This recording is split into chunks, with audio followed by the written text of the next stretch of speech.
അമേരിക്കയും ഇസ്രായേലും വീണ്ടും സംഘട്ടനത്തിലേക്ക് തന്നെ കടന്നിരിക്കുകയാണ്. കഴിഞ്ഞ രാത്രി അതിശക്തമായ ആക്രമണമാണ് അമേരിക്കയും ഇറാനും തമ്മിൽ ഉണ്ടായിരിക്കുന്നത്. അതിന്റെ പ്രധാനപ്പെട്ട കാരണം ഇറാൻ ഒരു ചരക്ക് കപ്പലിന് നേരെ ഡ്രോണുകൾ ഉപയോഗിച്ച് ആക്രമണം നടത്തി എന്നതാണ്.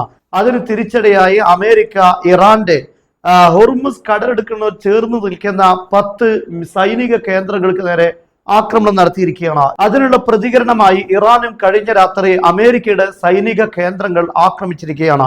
എന്താണ് ഇതിന്റെ കാരണം എന്ന് നമുക്ക് പരിശോധിക്കാം. ഇറാൻ ഹോർമുസ് കടലിടുക്കിലൂടെ അമേരിക്കയും അതുപോലെ ഇറാനും തമ്മിലുള്ള ഒരു ധാരണാപത്രം ഒപ്പുവെച്ചതിനു ശേഷം കപ്പലുകൾക്കുള്ള നീക്കം അനുവദിച്ചിരുന്നു. എന്നാൽ അതിന് പ്രത്യേകമായ ഒരു റൂട്ട് മാപ്പ് കൂടെ ഇറാൻ സമർപ്പിച്ചിട്ടുണ്ട്. ആ ഒരു വഴി മാത്രമായിരിക്കണം കപ്പലുകൾ യാത്ര ചെയ്യേണ്ടത് എന്നാണ് ഇറാൻ മുന്നോട്ട് വെച്ചത്. ഇവിടെ നമുക്ക് കാണാൻ സാധിക്കും, ഇറാന്റെ ഖസം എന്നറിയപ്പെടുന്ന ദ്വീപാണ്.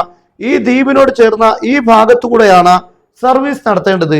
അങ്ങോട്ട് പോകുന്ന കപ്പലുകൾ ഈ വഴിയും തിരിച്ചു വരുന്ന കപ്പലുകൾ ഈ റൂട്ടിലൂടെയുമാണ് സഞ്ചരിക്കേണ്ടത്. എന്നാൽ ഇതിന് വിപരീതമായ ഒരു റൂട്ടാണ് അമേരിക്ക നൽകിയിട്ടുള്ളത്. അമേരിക്ക ഒമാനിനോട് ചേർന്ന ഭാഗത്തുകൂടെ സർവീസ് നടത്തുക എന്നതാണ് മുന്നോട്ട് വെക്കുന്നത്. ഈ വിഷയത്തിൽ ഇറാനും അമേരിക്കയും തമ്മിൽ ഭിന്നതയുണ്ട്. അതായത് ഹോർമുസ് കടലിടുക്കിലൂടെ ചരക്ക് നീക്കം സാധ്യമാണ് എങ്കിൽ പോലും ഇറാൻ പറയുന്നത് ഈ ഭാഗത്തുകൂടെ ആയിരിക്കണം കപ്പലുകളുടെ റൂട്ട്. ഒമാനിന്റെ ഭാഗത്തുകൂടെ ആയാൽ അത് അപകടമായിരിക്കും, ആക്രമിക്കപ്പെടും എന്നാണ്. അമേരിക്കയുടെ ആവശ്യം ഈ ഹോർമുസ് കടലിടുക്കിന്റെ നിയന്ത്രണം ഇറാനിൽ നിന്ന് നഷ്ടപ്പെടുത്തുക എന്നതാണ്. എന്നാൽ ഈ ഒരു അനുവദിച്ച സമയത്തും നിയന്ത്രണം ഇറാന്റെ കയ്യിൽ തന്നെ നിലനിർത്തുക എന്നതാണ് ഇറാൻ ഇവിടെ പ്രധാനമായും കാണുന്ന കാര്യം. എന്നാൽ കഴിഞ്ഞ ദിവസം അമേരിക്കൻ നിർദ്ദേശപ്രകാരമാണ് ഈ കപ്പൽ ഈ വഴി ഒമാനിനോട് ചേർന്ന ഭാഗത്തുകൂടെ സർവീസ് നടത്തിയത്. അതോടുകൂടെ ഇറാൻ ഡ്രോണുകൾ ഉപയോഗിച്ച് ആക്രമണം നടത്തി കപ്പലിൽ വലിയ രൂപത്തിലുള്ള തീ ഉയരുകയും വലിയ കേടുപാടുകൾ സംഭവിക്കുകയും ചെയ്തു. ഇതിനെ പ്രതികരിച്ചുകൊണ്ടാണ് ഇറാന്റെ ഹോർമുസ് കടലിനോട് ചേർന്ന് നിൽക്കുന്ന ഈ ഭാഗത്തുള്ള റഡാർ സംവിധാനങ്ങൾ, കമ്മ്യൂണിക്കേഷൻ സെന്ററുകൾ, അതുപോലെ തന്നെ ഡ്രോൺ സംവിധാനങ്ങൾ, ഇതിന് നേരെയാണ് അമേരിക്ക ആക്രമണം നടത്തിയത്. 10 കേന്ദ്രങ്ങൾക്ക് നേരെ ആക്രമണം നടത്തി എന്നാണ് പറയുന്നത്. എന്നാൽ ഈ ആക്രമണത്തിന്റെ മണിക്കൂറുകൾക്കുള്ളിൽ തന്നെ ഇറാന്റെ പ്രതികരണമുണ്ടായി. ഇറാൻ പ്രധാനമായും അമേരിക്കയുടെ 8 സൈറ്റുകളെയാണ്, മിലിറ്ററി സൈറ്റുകളെയാണ് ആക്രമിച്ചിരിക്കുന്നത്.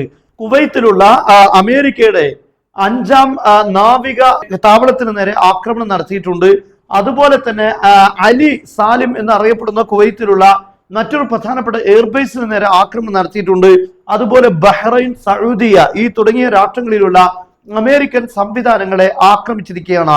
മാത്രമല്ല ഈ ആക്രമണത്തിൽ അമേരിക്കക്ക് വലിയ നാശനഷ്ടം ഉണ്ടായി എന്നാണ് പറയപ്പെടുന്നത്. അതിന്റെ വിശദാംശങ്ങൾ അടുത്ത വീഡിയോയിൽ പറയും. എന്തായിരുന്നാലും ഇത്തരത്തിലുള്ള ഒരു സാഹചര്യമാണ് ഇപ്പോൾ ഉണ്ടായിരിക്കുന്നത്. വലിയ രൂപത്തിലുള്ള ഭീഷണി ഇപ്പോൾ ട്രംപ് ഉയർത്തിക്കൊണ്ടിരിക്കുകയാണ്. അതേ സമയത്ത് ഒരു ഭീഷണിക്ക് മുന്നിലും തലകുനിക്കില്ല, അടിച്ചാൽ തിരിച്ചടി ഉണ്ടാകും എന്ന രീതിയിൽ തന്നെയാണ് ഇറാനും ഇപ്പോൾ മുന്നോട്ട് പോയിക്കൊണ്ടിരിക്കുന്നത്. ഇത് വീണ്ടും പശ്ചിമേഷ്യ ഒരു സമാധാനത്തിലേക്ക് വക്കിലേക്ക് എത്തിയിരുന്നു എന്ന് ചിന്തിക്കുന്നിടത്തുന്നത് വീണ്ടും സംഘർഷഭരിതമായ സാഹചര്യത്തിലേക്ക് തന്നെ നീങ്ങുന്നതാണ് ഇപ്പോൾ കാണുന്നത്. വീണ്ടും ആശങ്കയാണ് ഉയർന്നുകൊണ്ടിരിക്കുന്നത്.